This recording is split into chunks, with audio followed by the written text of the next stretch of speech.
오늘 말씀의 제목은 말씀을 받는 수고입니다. 오늘 본문은 다니엘이 하나님의 말씀을 받았을 때의 장면을 묘사하고 있는데, 우리가 익히 알고 있는 다니엘의 모습과 좀 달라서 낯설게 느껴지는 장면입니다. 다니엘이 하나님의 말씀을 받고 나서 그 환상이 너무 크고 무거워서 극심한 탈진 상태에 빠져 있는 모습입니다. 여러분, 오늘 본문 다니엘서 10장 16절 17절 말씀을 다시 보시겠습니다. 자, 인자와 같은 이가 있어 내 입술을 만진지라. 내가 곧 입을 열어 내 앞에 서 있는 자에게 말하여 이르되, 내 주여, 이 환상으로 말미암아 근심이 내게 더함으로 내가 힘이 없어졌나이다. 이 환상으로 말미암아 내가 근심이 더해져가지고 내 온몸에 힘이 다 빠졌습니다. 17절, 내 몸에 힘이 없어졌고 호흡이 남지 아니하였사오니 숨을 못 쉴 만큼 내가 극심한 탈진에 빠졌습니다. 다니엘서 10장 8절 말씀, 거기에도 비슷한 말씀이 있습니다. 그러므로 나만 홀로 있어 이 큰 환상을 볼 때에 내 몸에 힘이 빠졌고 나의 아름다운 빛이 변하여 썩은 듯 하였고 나의 힘이 다 없어졌으나, 하나님께서 보여주신 환상을 봤는데 그 환상을 보고 나서는 내 몸에 힘이 다 빠졌습니다. 내 아름다운 빛이 다 사라져 버렸습니다. 여러분, 이거 어떻게 생각하십니까? 이거 좀 이상하지 않습니까? 아니, 하나님의 말씀을 받았는데, 하나님 보여주신 환상을 봤는데 왜 탈진이 옵니까? 왜 힘이 빠집니까?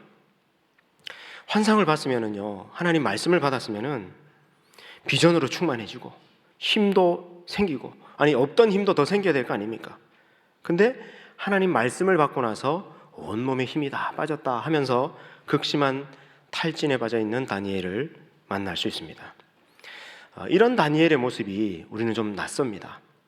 왜 그렇습니까? 우리가 익히 알고 있는 다니엘의 모습은 주로 다니엘서 전반부, 다니엘서 1장에서 6장까지에 나오는 다니엘의 모습이기 때문입니다. 우리가 익히 알고 있는 다니엘의 모습은 어떻습니까? 바벨론에 포로 잡혀갔지만 청년 때부터 하나님께 뜻을 정하고, 그리고 바벨론 왕 느부갓네살의 말에도 굴하지 않고 우상 숭배하지 않고 꼿꼿하게 하나님 믿는 믿음을 지키면서, 또 그러다가 사자굴에 던짐 받았는데 거기서도 건짐받고, 또 다니엘의 세 친구들은 어떻습니까? 극렬하게 타는 그 풀무불에 던져졌는데 또 건짐받게 되고, 그렇게 믿음을 지켰더니, 신앙을 지켰더니 승리하게 된 그 역사의 기록이 다니엘서 전반부에 나오는 내용입니다. 우리가 이 내용을 많이 들었죠. 어릴 때부터 주일학교 다닐 때 다니엘서 1장에서 6장까지 나오는 이야기들을 많이 들었습니다. 그러나 여러분, 다니엘서의 후반부 7장에서 12장까지 보면은요, 여기에는 어떤 내용이 기록되어 있느냐? 하나님의 백성들이 수세에 몰리고, 또 하나님의 백성들이 많이 죽임당하는 어두운 역사에 대한 환상이 기록되어 있습니다. 다니엘이 이 환상을 본 거예요. 하나님 백성들이 수세에 몰리고 또 죽임당하는. 여러분, 실제로 이스라엘 역사 가운데 바벨론 이후에 바벨론, 또 페르시아, 헬라, 로마 제국에 걸쳐서 이스라엘 백성들이 그 짐승의 나라, 그 제국들에 의해서 무참하게 짓밟힌 역사가, 참담한 역사가 실제로 있었습니다. 다니엘이 지금 그 역사를 환상으로 지금 보고 나자 그 환상이 너무 무겁고 또 힘들어가지고 말씀을 받고는, 환상을 보고 나서는 온몸에 탈진이 온 겁니다. 여러분, 실제로 하나님의 말씀을 받는 것에는 많은 에너지가 듭니다. 물론 하나님 말씀에도 읽으면은 그냥 읽는 것만으로도 마음 평안해지고 위로가 되고 힘이 생기고 오히려 고민도 사라지고 마음이 가벼워지는 그런 말씀도 많이 있죠. 그런데 그런 말씀만 있는 것이 아닙니다. 때로는 하나님 말씀 읽으면서 고민되고, 또 그 말씀 앞에서 씨름하게 되고, 또 눈물을 흘리게 되고, 몸부림치고 회개하게 되고 그렇습니다. 왜 그러냐? 하나님 말씀에는 교훈과 책망의 말씀이 있기 때문입니다. 디모데후서 3장 16절 말씀을 보십시오. 모든 성경은 하나님의 감동으로 된 것으로 교훈과 책망과 바르게 함과 의로 교육하기에 유익하니. 아멘. 여러분, 성경에는 단지 우리에게 위로가 되는 말씀, 은혜가 되는 말씀, 마음 따뜻해지는 말씀만 있는 것이 아니라 뭐가 있다고요? 교훈과 책망이 있다는 겁니다. 교훈과 책망이 있기 때문에 이 말씀을 우리가 듣게 되면 당연히 부담이 되고 힘들 때가 있습니다. 성경은 평온하고 서정적이고 목가적이고 아름답기만 하고 그렇지 않습니다. 성경에는 어마어마한 하나님 말씀의 에너지가 있습니다. 예레미야서 23장 29절 말씀을 보십시오. 여호와의 말씀이니라 내 말이 불 같지 아니하냐 바위를 쳐서 부스러뜨리는 방망이 같지 아니하냐. 무슨 말씀이에요? 하나님의 말씀이 불 같지 않냐, 바위를 깨트려 부스러뜨리는 방망이 같지 아니하냐. 예수님도 이렇게 말씀하십니다. 누가복음 12장 49절 말씀. 내가 불을 땅에 던지러 왔노니 이 불이 이미 붙었으면 내가 무엇을 원하리요. 예수님이 이 땅에 불을 던지러 왔다는 겁니다. 그래서 예수님의 말씀이 선포될 때 실제로 불같은 하나님의 말씀의 에너지가 주어지는 것입니다. 그래서 여러분, 바울도 평생에 말씀 가르치는 사역을 열심히 합니다. 어딜 가나. 그런데 그가 사역하면서 그냥 하나님 말씀 읽고 배우고 가르치니까 그냥 늘 말씀의 은혜에 충만해서 그냥 늘 즐겁고 재밌기만 했느냐? 그렇지 않습니다.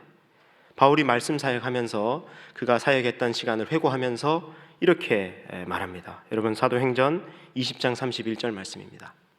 그러므로 여러분이 일깨어 내가 3년이나 밤낮 쉬지 않고 눈물로 각 사람을 훈계하던 것을 기억하라. 아멘.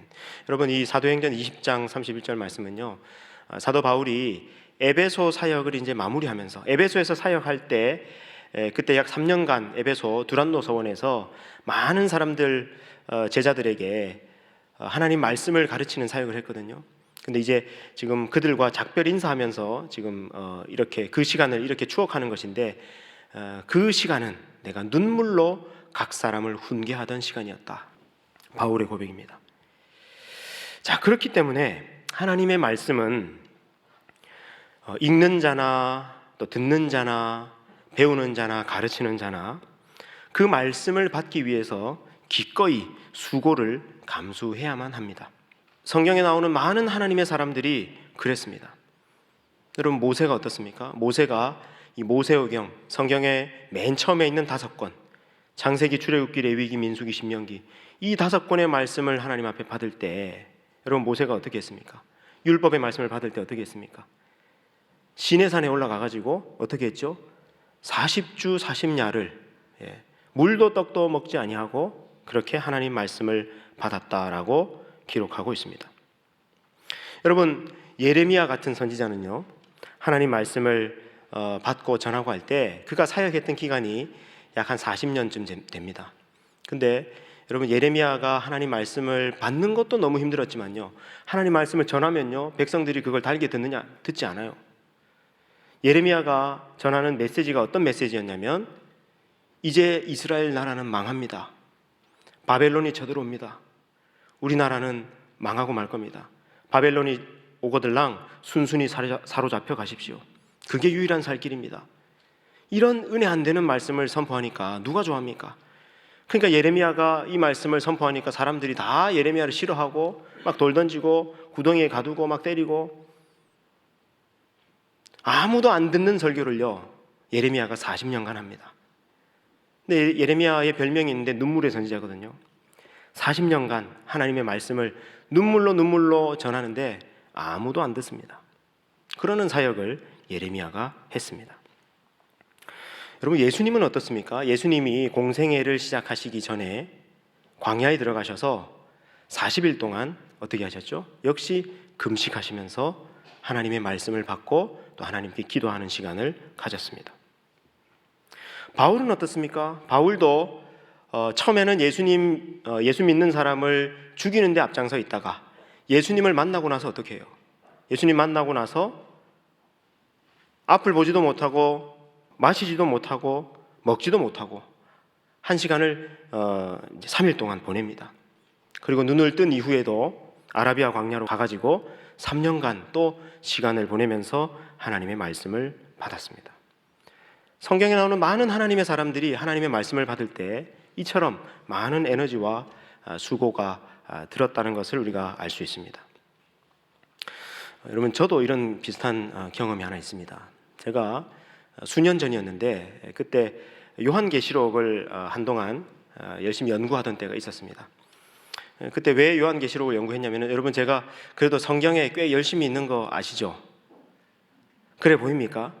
예, 제가 꽤 성경을 사랑하고 하나님 말씀에 꽤 열심히 있습니다. 근데 66권 한 권 한 권 이렇게 공부하고 정리해 가는 가운데 요한계시록을 좀 정리하고 싶다. 그리고 여러분, 이 신천지라든지 많은 이단들이 요한계시록을 가지고 사람들을 현혹하고 그렇게 하거든요. 그게 화가 나가지고 요한계시록을 나도 좀 정리를 해서 이제 청년들하고 좀 나눠야 되겠다, 이런 마음을 이제 가지고, 그때 제가 이제 그때도 청년 사역을 하고 있었는데 요한계시록 말씀 수련회를 제가 이제 선포를 한 겁니다.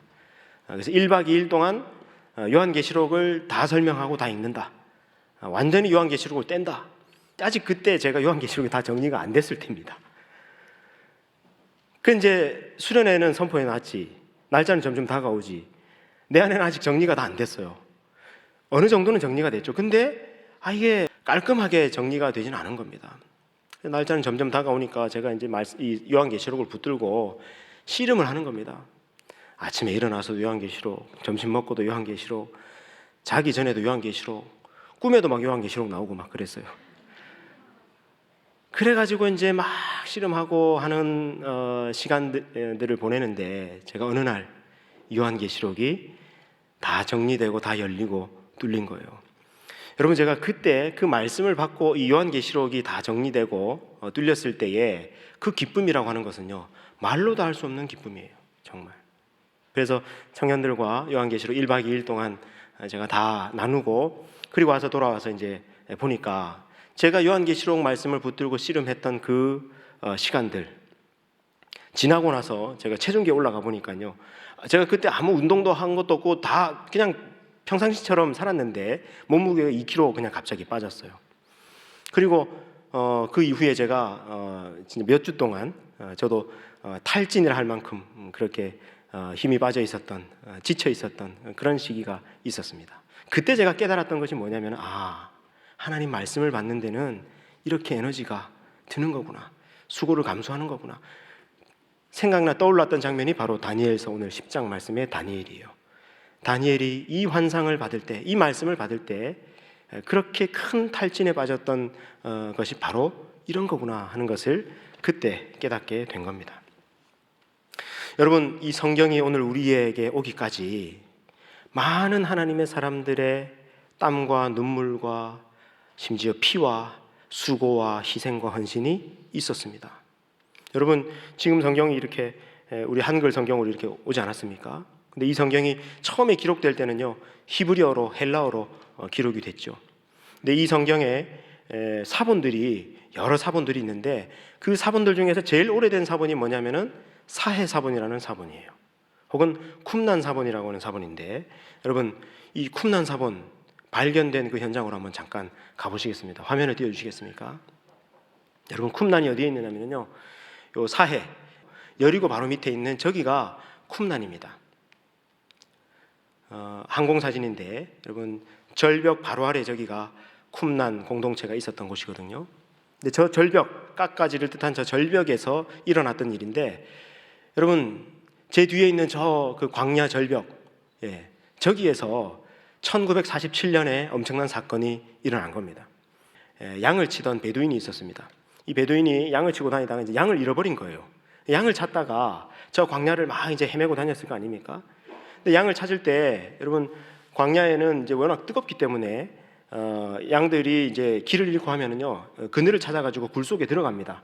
그래서 이 베두인이 굴마다 찾아다니면서 이제 돌을 던져요. 양이 있는가 찾으면서 던져가지고 아무 소리 없으면 지나갈 것이고, 던졌는데 하면 양이 있다 이래가지고 이제 구하러 갈 거 아닙니까? 찾으러 갈 거 아닙니까?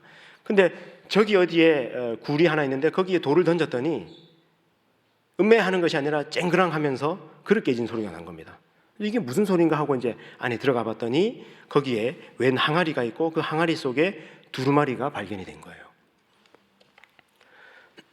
여러분, 그래가지고 그 동굴을 샅샅이 찾기 시작했습니다. 왜냐하면은 여러분, 그 두루마리를 찾아서 확인해 보니까 이게 뭐냐면은 2000년 전에 성경 두루마리였다 하는 것이 이제 확인이 된 거예요. 그래서 이 일대에 있는 모든 굴을 샅샅이 뒤져가지고 11번 굴까지 찾았어요. 그리고 최근에는 12번 굴까지 찾아가지고 이 두루마리를 찾아내기 시작한 겁니다. 여러분, 그 중에서 이 첫 번째, 이 1947년에 있었던 이 첫 번째 동굴, 이 쿰난 1번 동굴이라고 그러거든요. 그 1번 동굴이 너무 궁금하더라고요. 여러분, 2000년 동안 성경을 품고 있다가 발견된 그 동굴 아닙니까? 여러분, 그 동굴이 어디에 있어요? 여러분, 굴이 몇 개 보입니까? 어디에 있을까요? 그게 어디냐면은 여기입니다. 제 바로 머리 위에 있는. 예. 여러분, 여기 뭐 그냥 높이 얼마 안 높아 보이잖아요, 그죠? 근데 막상 가면요, 제법 높습니다. 확대해서 보면 이제 이렇게 돼 있는데, 지금 저 굴처럼 보이는 저게 굴이 아니고 저 바위 뒤에 있습니다. 그래서 이제 올라가서 보면요, 여러분, 저기 올라가는 길이에요. 예. 저기 가서 저 그 바위 벽처럼 돼 있는 저 뒤에 가면은 이 쿰난 사본이 숨겨져 있던 1번 동굴이 나옵니다. 여러분, 이게 그때 당시 발굴할 때 당시의 굴의 모습이에요. 구멍이 저렇게 있었습니다. 근데 오늘날에는 이제 좀 시간도 흐르고 해가지고 사람들이 자꾸 들락거리고 해가지고 구멍이 이제 저렇게 더 넓어진 거예요. 그래서 제가 여기 가가지고, 야, 다른 데는 못 가도 내가 이 역사적인 현장에는 내가 가봐야 되겠다 해가지고 이제 가봤습니다.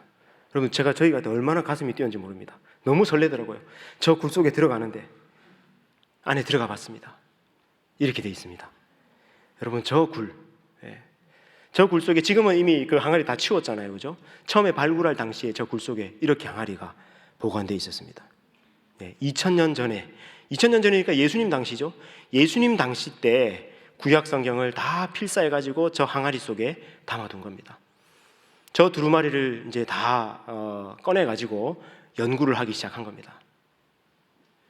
여러분, 저 굴 속에서 제가 바라보던 풍경이었는데, 야, 2000년간 하나님의 말씀이 보존되어 있던 그 현장이어서 제가 괜히 가슴 뭉클해가지고 사해 바다를 바라보면서 사진을 한 컷 찍었습니다. 이 두루마리들, 어떤 것은 온전한 두루마리가 있고 어떤 것은 또 세월의 그 흔적 때문에 다 이제 좀 찢어져 있기도 하고 훼손되어 있기도 하고 이제 그렇습니다. 근데 이 두루마리가 지금 어디에 보관되어 있느냐면은 예루살렘에 가면 예루살렘 박물관이 있습니다. 저기 있어요. 여러분, 저 모양, 저 이렇게 호리병처럼 생긴 저게 뭐냐면은 아까 사해 사본이 담겨 있던 항아리 뚜껑이에요. 저 속에 이 쿰난 사본들을 전시해 놨습니다. 이렇게. 그래서 저 밑에 가 보면요, 실제로 1번 동굴에서 발견된 그 두루마리를 전시해 놨어요. 이사야 사본. 오늘 우리 저 시작이반 이사야 11장 암송했는데 2000년 전에 이사야 사본이 저기 있습니다. 와, 가까이서 보면요 이렇습니다. 여러분, 이사야 사본 한번 보세요. 2000년 전에 이사야 사본, 오늘날의 이사야 내용하고 똑같습니다. 이사야 사본이 이렇게 생겼습니다. 이렇게요. 이거 보는 것만으로도 의미 있지 않습니까? 2000년간 감추어졌던 그 사본. 근데 여러분, 이 사본을 기록한 사람들이 누구냐면 그 아까 동굴 앞에서 공동체를 이루고 살았던 쿰난 공동체라고 하는 사람인데, 여러분, 쿰난 공동체가 2000년 전에 이런 모습이었습니다. 광야 그 절벽 아래, 사해 바로 앞에, 누구의 발길도 닿지 않는 곳. 여러분, 사람들이 저곳에 아무도 안 찾습니다. 완전히 세상과 단절한 채 저곳에서 공동생활을 하면서 이 사람들이 했던 유일한 일이 뭐였냐면은 하나님 말씀 연구하고 필사하는 일이었어요. 그래서 우리가 이 말씀을 필사해가지고 후세대에 이 말씀이 전해지도록 해야 된다. 전수되도록 해야 된다. 왜냐하면 그때 시대가 언제였습니까? 로마 시대였습니다. 로마의 박해가 극심하던 시대였기 때문에 우리가 이 필사한 이 사본이 잘 어디 보관돼가지고 후세대에 전달돼야 된다 하는 사명감으로 말씀을 필사하던 사람들이었습니다. 옛날에 이런 모습이었는데 오늘날에는 이런 모습입니다. 근데 여러분 여기 가보면요, 집 구조물 중에 이렇게 생긴 데가 있어요. 길쭉하게 되어 있는 데가 있습니다. 여러분 이 방이 뭐냐면은 바로 어떤 방일까요? 성경을 필사하던 방이었어요. 왜 길게 생겨야 됐을까요? 두루마리를 길게 펼쳐야 되잖아요. 길게 펼칠 수 있는 그런 긴 방을 만들어 놓고 저기에 또 이런 테이블을 만들어 놨어요. 보면요, 이렇게 이런 식으로 5m 정도 되는 테이블을 만들어 놓고 거기에 두루마리 펼쳐 놓고 이 사람들은 밥 먹고 나서 늘 하는 일이 성경 필사하는 일이었어요. 한자. 그 저기에서 저런 테이블도 발견되고 잉크병도 발견되고 그랬습니다. 여러분 이 쿰난 공동체의 사람들의 이 한자 하나님 말씀을 1.1획을 찍어가면서 연구했던 필사했던 사람들의 헌신과 수고를 한번 생각해 보십시오. 제가 그래서 이 방에도 한번 내려가 봤어요. 너무 감동이 돼가지고 여기서 말씀을 적었구나. 그래가지고 그렇게 적은 필사한 두루마리를 항아리에 넣어가지고 저 동굴은 지금 4번 동굴인데요, 아까 1번부터 12번 동굴까지 완전히 못 찾도록 2000년 동안 아무도 못 찾도록 저 동굴 안에 다 넣어놓은 거예요. 후세대에 누군가 발견하겠지. 그래가지고 여러분 동굴 보입니까? 이 동굴. 이 동굴 안에 어마어마한 성경 사본이 보관되어 있었습니다. 근데 여러분 이렇게 돼 있었거든요. 두루마리들이 보세요. 여러분 이거 펼치면 어떻게 될까요? 그냥 펼치면요 다 훼손되고 다 뚝뚝 떨어지고 그냥 되고 말 겁니다. 그래서 이거를 이제 펼쳐가지고 연구하는 또 교수님들이 있어요. 학자들, 성경학자들. 이렇게 연구하는 겁니다. 하나하나 핀셋으로 이거를 떼가지고 한자 여러분 예수님 말씀이 그러잖아요. 하나님 말씀에 1.1획도 떨어지지 않는다. 정말 이분들이 하나님 말씀이 1.1획까지 훼손되지 않도록 찾아가지고 연구합니다. 돋보기를 가지고 때로는 현미경을 가지고 때로는 약품 처리해가지고 이게 잘 풀어질 수 있도록 해가지고 지금까지도 연구하고 있어요. 계속. 여러분 이 사람들의 수고를 한번 보십시오. 그래서요 여러분 이렇게 사회사본을 연구하는 어떤 학자의 사모님이 계셨다는데 이 사모님이 자기 남편이요 이게 사회사본 발견하고 난 뒤로는요 맨날 아침부터 밤까지 사회사본만 붙들고 그 쪼가리 성경 쪼가리 맨날 그것만 붙들고 있으니까 이 사모님이 그랬다는 거예요. 이 사회사본 그거 그때 그 양들이 다 뜯어먹어 버렸어야 되는데 그거 하면서 푸념을 했다 그래요. 남편이 맨날 그것만 붙들고 있으니까. 그랬을 정도로 눈이 시리게 지금도 하나님의 말씀을 사모하고 연구하는 분들이 있습니다. 베들레헴에 가면요 여러분 여기가 예수님이 탄생하신 베들레헴 예수 탄생 기념교회 앞이거든요. 지금 아마 이 크리스마스 트리를 이렇게 해놨을 겁니다.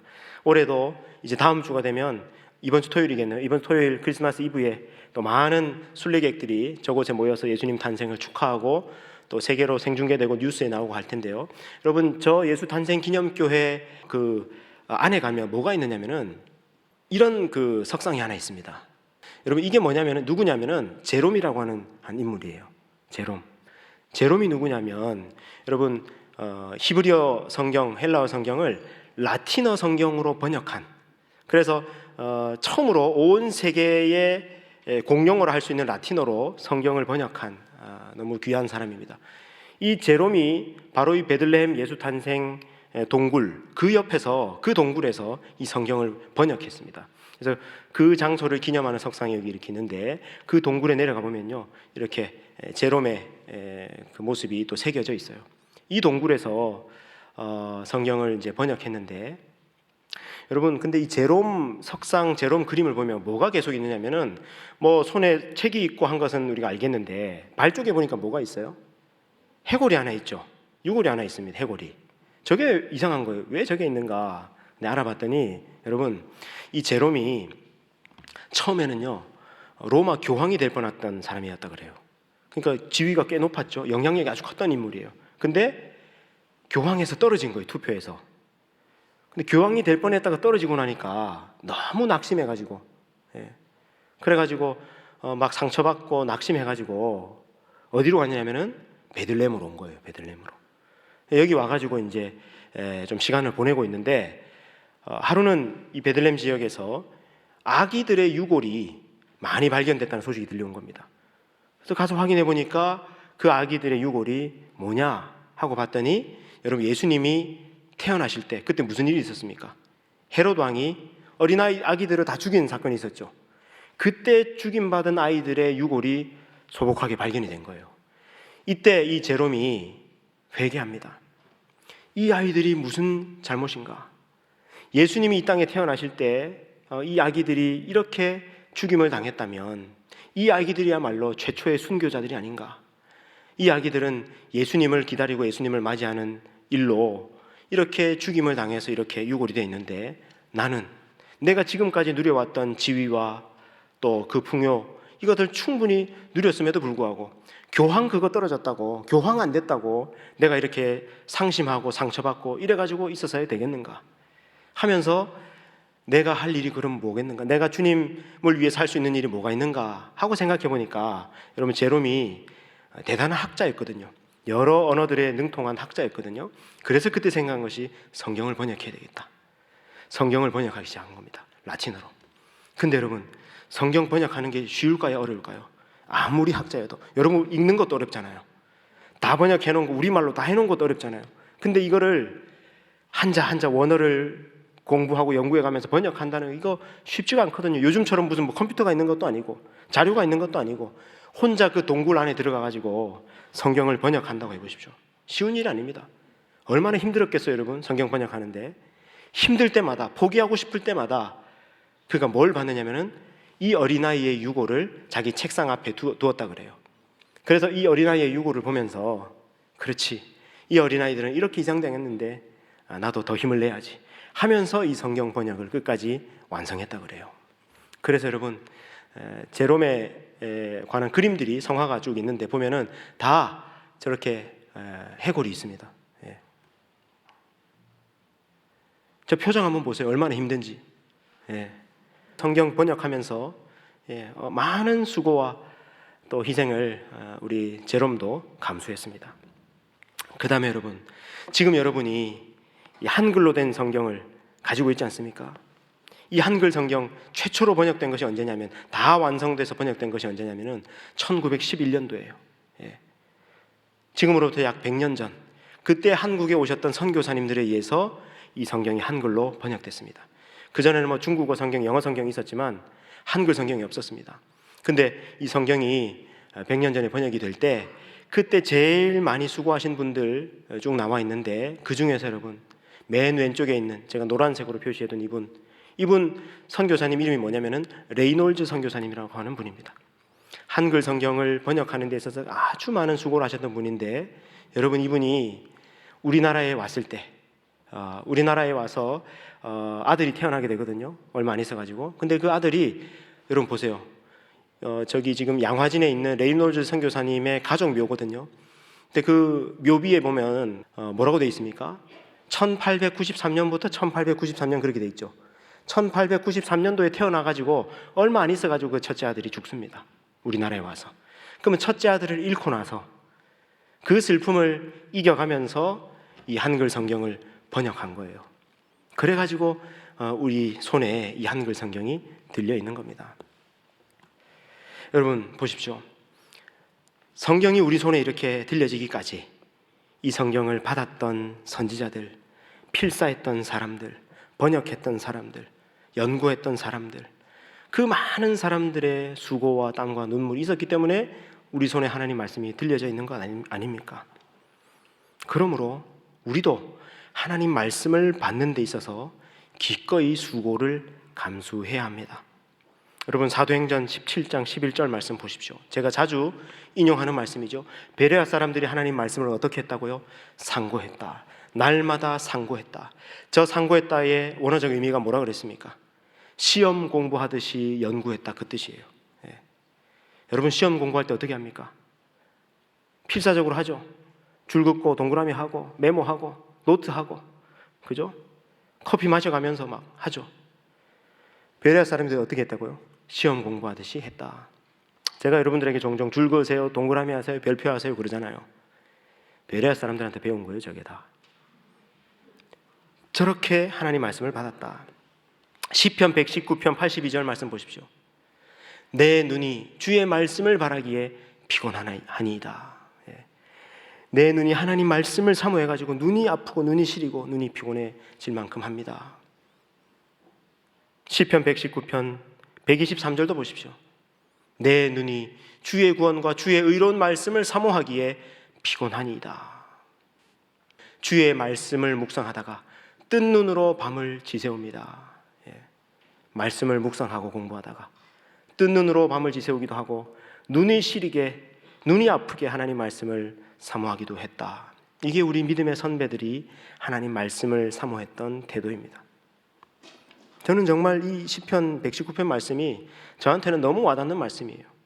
제가 계속 이 글씨도 작은 하나님 말씀을 계속 읽고 막 연구하고 하다 보니까 제가 제 또래에 비해서 노안이 훨씬 빨리 왔어요. 말씀드린 것처럼 제가 작년에 벌써 돋보기를 해서 지금 돋보기를 써야 하나님 말씀 볼 수 있습니다. 이 성경 보다가 또 여러분 아까 보여드린 그 PPT 있죠? 여러분들에게 어떻게 하면 이거 더 생생하게 전달할 수 있을까? PPT 그거 하는데 눈이 많이 나빠지는 것 같아요. 눈이 피곤합니다, 제가. 자, 여러분, 하나님 말씀을 사모하기에 눈이 피곤하고 뜬 눈으로 밤을 지새우고 기꺼이 수고를 감수하는 자세, 이것이 우리가 하나님 말씀을 대하는 자세, 사모하는 자세여야 합니다. 편하게 믿는 것은 안 됩니다. 목사님, 좀 편하게 예수 믿는 방법 없습니까? 없습니다. 편하게 믿는 거는요, 저 티베트 불교 가면은요, 거기는 그 경전을 통에 나눠놨어요, 이렇게. 그래가지고 한 번씩 사원에 와가지고 통을 한번 빙 돌리고 하면은 한 번 다 읽었다 이렇게 되거든요. 세상 그렇게 편할 수 없죠. 그러니까 그게 종교죠, 종교. 사람들이 만든 종교입니다. 근데 하나님 말씀, 우리 예수 믿는 거는요, 그럴 수 없습니다. 하나님 말씀을 우리가 눈이 시리게 치열하게 수고를 감수하면서 읽고 공부하고 묵상해야 합니다. 제가 아는 권사님 한 분이 계신데 이분이 80대 권사님이에요. 근데 이분이 80대이신데 성경 암송을 하는데요, 이분이 마태복음 1장을 암송해요. 제가 가면은요, 목사님 이리 와보세요. 제가 마태복음 1장 암송했는데 한번 들어보세요 하면서 마태복음 1장을 암송해요. 마태복음 1장이 어떤 내용이에요, 여러분? 죄다 족보 아닙니까? 족보. 읽어도 발음하기도 어려운 그 족보. 그거를 80대 할머니 권사님이 암송을 하신다니까요. 여러분 80대 되면은요, 냉장고 가가지고 내가 뭘 꺼내려왔더라 이렇게 하는 것이 80대 아닙니까? 근데 그분이 마태복음 1장을 암송합니다. 편하게 예수 믿으려고 하면 안 됩니다. 여러분, 하나님 말씀을 받는데 기꺼이 수고를 감당하십시오. 여러분, 저도 좀 다른 방법, 목회하면서요, 좀 다른 방법, 좀 쉬운 방법 없나? 좀 더 효율적인 방법, 편한 방법 없나? 찾아보는데 없습니다. 그거 있으면 저도 그거 하겠는데 없습니다. 성경을 아무리 봐도 또 교회 역사를 봐도 이 하나님 말씀을 받고 씨름하고 하는 것 말고는 다른 길이 없습니다. 모세도 그랬고 수많은 선지자들도 그랬고 예수님도 그러셨고 사도 바울도 그랬습니다. 다른 길이 없습니다. 여러분, 이제 새해 첫 주에 신약 통독 1월 6, 7 신약 통독이 있고 5월 4, 5, 6 구약 통독이 있습니다. 여러분 다 읽고 다 설명합니다. 여러분 저는요 그때 하루 8시간 제가 강의합니다. 그리고 하루 15시간을 풀로 제가 그걸 인도합니다. 힘들죠? 저도 좀 더 쉬운 거 편한 거 할 수 있으면 그거 하고 싶습니다. 근데 그거 해야 합니다. 여러분도 신청하십시오. 여러분 신청하셔서 이거 놓치지 마세요. 여러분 날짜 다 빼놓으세요. 그날만큼 놀러 가지 마세요. 놀러 많이 갔다 왔잖아요 이제. 그죠? 그날 놀러 가지 마시고 다 날짜 빼두세요. 무리해서 들으세요. 무리해서 신청해야 됩니다. 수고를 감수하고 하나님 말씀 들어야 합니다. 편하게 들으려고 하지 마십시오. 우리가 놀러 가서 밤도 여러분 잘 새잖아요. 그죠? 그러니까 금요일 날 밤 11시까지 해서 다음 날 아침 8시에 다시 시작하니까 얼마나 시간 많아요. 여러분 잘 시간도 얼마나 많아요. 그죠? 그러니까 여러분 참 세상에 이렇게 수월할 수가 없습니다. 근데 제가 유빌라테는 좀 미안하긴 해요. 왜냐면은 유빌라테가 그 우리 토요일 날 특세에 우리 또 찬양을 해야 되거든요. 특송을. 그래가지고 유빌라테는 만약에 금요일 날 밤에 하고 나면은 다음 날 아침에 나오려고 그러면 잠을 많이 못 자고 나와야 돼요. 그게 좀 미안해요, 제가. 근데 저는 그렇게 똑같이 하고 저도 새벽에 나오거든요. 근데 저는 15시간 강의하잖아요. 근데 여러분 나와가지고 15시간 가만히 쉬면 되잖아요. 그 자리에 앉아가지고. 여러분 계속 쉬면 됩니다. 읽어줄 것이고 설명해 줄 것이고 때 되면 밥 줄 것이고 간식 줄 것이고 푹 쉬세요 여러분. 그냥 15시간 동안.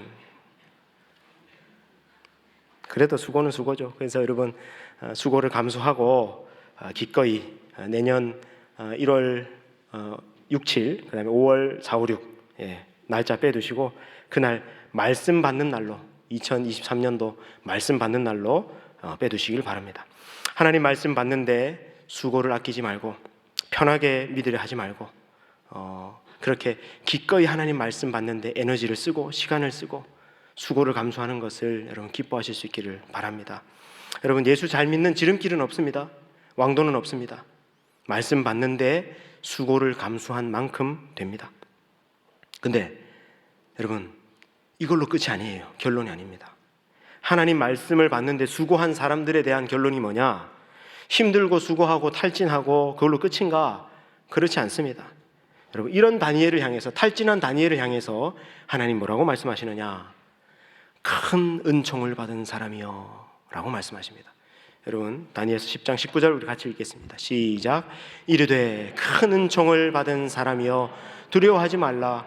평안하라. 강건하라. 강건하라. 그가 이같이 내게 말하매 내가 곧 힘이 나서 이르되 내 주께서 나를 강건하게 하셨사오니 말씀하옵소서. 아멘. 큰 은총을 받은 사람이여. 하나님이 그리고 힘을 주시죠. 평안하라. 강건하라. 강건하라. 하나님께서 큰 힘을 주시면서 그를 다시 일으켜 세우십니다. 여기에 하나님의 말씀에 능력이 있습니다. 여러분 하나님 말씀을 받는 거 힘들죠? 힘든다니까요. 눈도 아프고 허리도 아프고 골치 아프고 따분하고 피곤하죠. 그런데 그 수고를 기꺼이 감수하면 반드시 하나님이 이 은혜를 주십니다. 큰 은총을 받은 사람아 평안하라. 강건하라. 강건하라. 오늘도 주일 예배 시간에 하나님의 말씀을 경청하고 있는 여러분, 또 새해 신약 통독에 신청하실 여러분, 여러분이 큰 은총을 받은 사람입니다. 주님 주시는 평안함과 강건함이 말씀의 능력이 여러분에게 충만하게 되시기를 우리 주님의 이름으로 축원합니다.